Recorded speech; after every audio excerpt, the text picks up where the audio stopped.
প্ৰথমে সাংবাদিক বন্ধুসকললৈ মোৰ ধন্যবাদ থাকিল। ধৰ্মীয় সংখ্যালঘু পৰিষদ চমুকৈ RMC আমাৰ RMC পৰিয়ালবৰ্গৰ পৰা আগন্তুক ৰমজান মাহৰ শুভেচ্ছা থাকিল আমাৰ ইছলাম ধৰ্মাৱলম্বী লোকসকললৈ।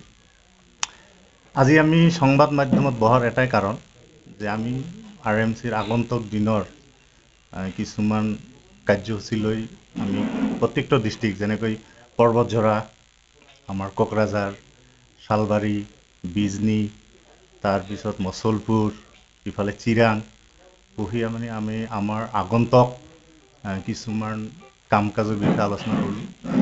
আৰু সেই বিষয়ে আমি আজি মই কোকৰাঝাৰ জিলা RMCৰ সভাপতি হিচাপে কৈ আছোঁ। মোৰ লগত আছে আমাৰ পৰ্বতঝৰা জিলা RMCৰ সভাপতি ৰফিকুল ইছলাম, তাৰপিছত চিৰাং জিলা সভাপতি ৰজব আলী, মোৰ লগতে আছে আমাৰ বিজনী জিলা RMCৰ সভাপতি আব্দুল আমিন ডাঙৰীয়া, আৰু আছে আমাৰ শালবাৰী জিলা সভাপতি আব্দুল আজিজ ডাঙৰীয়া, পিছফালে আছে আমাৰ মছলপুৰ জিলা সমিতি আব্দুল আলী ডাঙৰীয়া, আৰু আমাৰ সাধাৰণ সম্পাদক জিলা কমিটিৰ সাধাৰণ সম্পাদকসকল উপস্থিত আছে।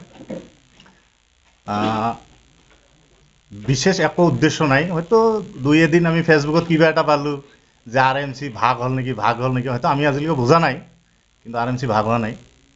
RMCয়ে আছে, মূল RMCয়ে আছে। হয়তো কেন্দ্ৰীয় কমিটিৰ এজন মানুহৰ মুখ চাইছিলোঁ, আব্দুল ছাত্তাৰ নাম, পিছত গম পালোঁ তেওঁ RMCৰ পৰা বহিষ্কৃত নেতা।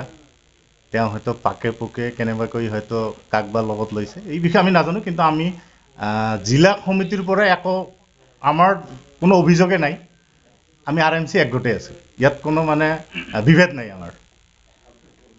আৰু আমাৰ সভাপতি হিচাপে আমাৰ কেন্দ্ৰীয় সমিতিৰ সভাপতি হিচাপে আব্দুল আৱাল মণ্ডল ডাঙৰীয়া, আৰু সাধাৰণ সম্পাদক হিচাপে আছে শ্বাহজান আহমেদ ডাঙৰীয়া, আৰু আমাৰ RMCৰ আগৰে উপসভাপতি আছে যেনেকৈ ফজল আলী আহমেদ, আশ্ৰফ আলী, নজৰুল ইছলাম, আৰু দুই চাৰিজন আছে।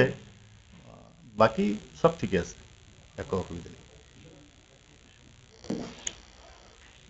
যিয়ে নহওক সাংবাদিক বন্ধুসকল, আজিৰ এই প্ৰেছ মিট কৰাৰ এটাই উদ্দেশ্য যে আমি আজি 2-3 দিন ধৰি দেখা পাই আছোঁ যে RMCৰ আৰু এটা নতুন কমিটি, সেই নতুন কমিটি তেওঁলোকে কাক লৈ কৰিল নাজানো। কথা হ'ল আমাৰ RMCৰ যিবোৰ ডিষ্ট্ৰিক্ট কমিটি আছে, আমাৰ ডিষ্ট্ৰিক্ট কমিটিৰ সভাপতি বন্ধুসকল, সম্পাদক বন্ধুসকল, RMCৰ কেন্দ্ৰীয় কমিটিৰ বিষয়ববীয়াসকল, আমি সকলোৱে আব্দুল আৱাল মণ্ডল ডাঙৰীয়াৰ সভাপতি আৰু শ্বাহজাহান আলী আহমেদ ডাঙৰীয়া সম্পাদকৰ তেওঁলোকৰ নেতৃত্বত আমি জিলা সমিতিসমূহে ধুনীয়াকৈ কাম কাজ কৰি আছোঁ। এতিয়া আমি এটাই চিন্তা কৰিব লাগে যে আমি পিছপৰা এই ধৰ্মীয় সংখ্যালঘু জনসাধাৰণৰ হকে আমি কি ধৰণৰ কাম কৰিলে চৰকাৰৰ পৰা আমি কেনেকৈ আলাপ আলোচনাৰ জৰিয়তে আমাৰ মানুহখিনিক আমি আগুৱাই ল'ব লাগে, সেইটোহে আমি চিন্তা কৰাৰ সময়।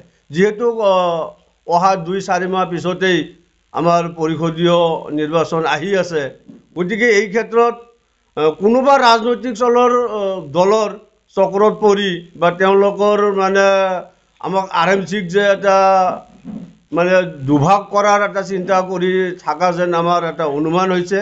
গতিকে যিসকলে নতুনকৈ কমিটি বনাইছে, এয়া আমাৰ RMC নহয়, তেওঁলোকে যদি কোনো ৰাজনৈতিক দলৰ ছত্ৰছায়াত কিবা এটা NGO বনাইছে বা তেনেকুৱা কিবা এটা গোট বনাইছে, সেইটো আমাৰ ক'বলগীয়া নাই।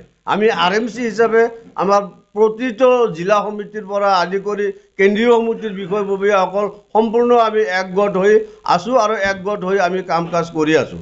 আমাৰ মানুহখিনিক, দুখীয়া মানুহখিনিক, যিবোৰ মানুহ এতিয়াও ভূমিহীন হৈ আছে, তেওঁলোকক কেনেকৈ চৰকাৰৰ লগত আলাপ আলোচনা কৰি ভূমি দিয়াৰ ব্যৱস্থা কৰা যায়, এই দিশতহে আমি কাম কৰি আছোঁ। RMCক লৈ যে কোনোবাই কুটিল ৰাজনীতি কৰি আছে, সেইটো আমি কেতিয়াও ভাবিবই পৰা নাই।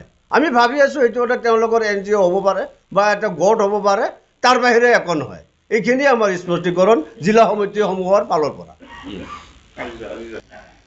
যি হওক আমাৰ উপৰোক্ত জিলা সভাপতিদ্বয়ে ইতিমধ্যে কৈছেই যে ময়ো হালবাৰী জিলা সমিতিৰ সভাপতি হিচাপে এইটো ক'ব বিচাৰোঁ যে আমাৰ RMCৰ যিটো বৰ্তমানৰ যিটো কমিটি, আব্দুল আউল মণ্ডল ডাঙৰীয়া সভাপতি আৰু সাধাৰণ সম্পাদক শ্বাহজাহান আহমেদ ডাঙৰীয়া, তাৰ লগতে আমাৰ কেন্দ্ৰীয় কমিটিৰ যিখিনি বিষয়ববীয়া RMCৰ লগত জড়িত আছে, আমি তেওঁলোকক ধন্যবাদ যাচিছোঁ। আৰু আমাৰ হালবাৰী জিলা সমিতিৰ ফালৰ পৰা আমাৰ কোনো বিসম্বাদ নাই। আমি যিটো RMCৰ যিজন সভাপতি আব্দুল আউল মণ্ডল ডাঙৰীয়া আৰু আমাৰ সাধাৰণ সম্পাদক শ্বাহজাহান আহমেদ ডাঙৰীয়া, তেওঁলোকৰ প্ৰতি আমাৰ হালবাৰী জিলা সমিতিৰ পৰা পূৰ্ণ আস্থা আছে। আমাৰ হালবাৰী জিলা কমিটিৰ অন্তৰ্গত 4জন কেন্দ্ৰীয় কমিটিৰ সদস্য আছে, 4জনো আমাৰ লগতে একলগত আছে। আমাৰ প্ৰতিটো আঞ্চলিক 9টা আঞ্চলিক আছে মোৰ জিলা সমিতিত, 9টা আঞ্চলিকৰ পৰা সম্পূৰ্ণ সমৰ্থন আমাৰ এই যিজন বৰ্তমান যিটো RMCৰ সভাপতি আব্দুল আউল মণ্ডল ডাঙৰীয়া আৰু শ্বাহজাহান আহমেদ ডাঙৰীয়াৰ যিটো কমিটি, এই কমিটিৰ ওপৰত আমাৰ পূৰ্ণ আস্থা আছে। আমি হালবাৰী জিলা সমিতিয়ে তেওঁলোকৰ নেতৃত্বত কাম কৰি আছোঁ আৰু অনাগত দিনতো আমি তেওঁলোকৰ নেতৃত্বতেই আমি RMCৰ কাম কৰি যাম বুলি আমি প্ৰতিজ্ঞাবদ্ধ। সাংবাদিক বন্ধুসকল, উপস্থিত বিভিন্ন জিলাৰ পৰা অহা আমাৰ সতীৰ্থ প্ৰেচিডেণ্ট আৰু সম্পাদক RMC মহোদয়সকল, আমি RMC বিভক্ত কোনো পন্থা নাই। আগত যিজন কমিটি আছে, আব্দুল আউল মণ্ডল প্ৰেচিডেণ্ট, শ্বাহজাহান আলী আহমেদ সম্পাদক, তেখেতৰ ওপৰত আমাৰ আস্থা আছে। তেখেতক লৈ আমাৰ পৰ্বতজোৰাত বিভিন্ন কাম কাজৰ অগ্ৰাধিকাৰ আমি পাই আছোঁ। নমস্কাৰ। যোৱা 17 তাৰিখত ধৰ্মীয় সংখ্যালঘু পৰিষদত চমুকৈ RMCৰ আব্দুল ছাত্তাৰ নামৰ এজনেই কেন্দ্ৰীয় কমিটিত, ইয়াৰ বাহিৰে কোনো মানুহ তাৰ লগত নাই। আমাৰ কেন্দ্ৰীয় কমিটিত তেওঁ অকলেই কেইজনমান মানুহক লৈ RMCৰ সদস্য নহয় দি এটা গোট বনাইছে। গোট বনাই নিজে নিজে পৰিচয় দি আছে, মই RMCৰ সভাপতি। নিজৰ লাজ থকা কৰ্তব্য লাজো নাই নিজৰ, এনেকুৱা কৈ আছে। কিন্তু তাক আমি গৰিহণা দিছোঁ আৰু ভৱিষ্যত আমাৰ RMCৰ নাম লৈ তেওঁ পৰিচয় দিব নালাগে। তেওঁ বেলেগ সংগঠন কি কৰে আমাৰ আপত্তি নাই, কিন্তু RMCৰ লৈ যদি নাম লয় তাক আইনমতে ব্যৱস্থা লোৱা হ'ব। আৰু আমাৰ ওদালগুৰি জিলা সমিতি আমাৰ ফেভাৰত আছে, ভেৰগাঁও আমাৰ ফেভাৰত আছে, মচুলপুৰ আমাৰ ফেভাৰত আছে, তামুলপুৰ আমাৰ ফেভাৰত আছে, শালবাৰী আমাৰ ফেভাৰত আছে, বিজনী আমাৰ ফেভাৰত আছে, চিৰাং আমাৰ ফেভাৰত আছে, কোকৰাঝাৰ আমাৰ ফেভাৰত আছে, পৰ্বতজোৰা আমাৰ ফেভাৰত আছে। গোটেই মাহ ডিষ্ট্ৰিক্ট আমাৰ ফেভাৰতে কাম কৰি আছে। কি স্বাৰ্থত সি নিজাবয়াকৈ অন ইণ্টাৰেষ্টত এই নিজাবয়াকৈ ওৱান মেন, আজি চাওক আমাৰ বোলে ভাইচ প্ৰেচিডেণ্ট এই নজৰুল ইছলাম ডাঙৰীয়া আছে, আমাৰ ফজল আলী ডাঙৰীয়া আছে, আশ্ৰাফ ভাই ডাঙৰীয়া আছে, গোটেই মাহ আছে। এজনৰ বাহিৰে বেলেগ চেণ্ট্ৰেল কমিটিৰ এজনৰ সদস্য আব্দুল ছাত্তাৰ আহমদৰ লগত নাই। ইতিমধ্যে তাক ছাছপেনশ্যন কৰা হৈছে। ছাছপেনশ্যন কৰাৰ কাৰণে গতিকে তেওঁ নিজাবয়াকৈ অন ইণ্টাৰেষ্টত এটা গোট খুলিছে। তেওঁ ধিক্ষাৰ জনাইছোঁ। এইখিনি আমাৰ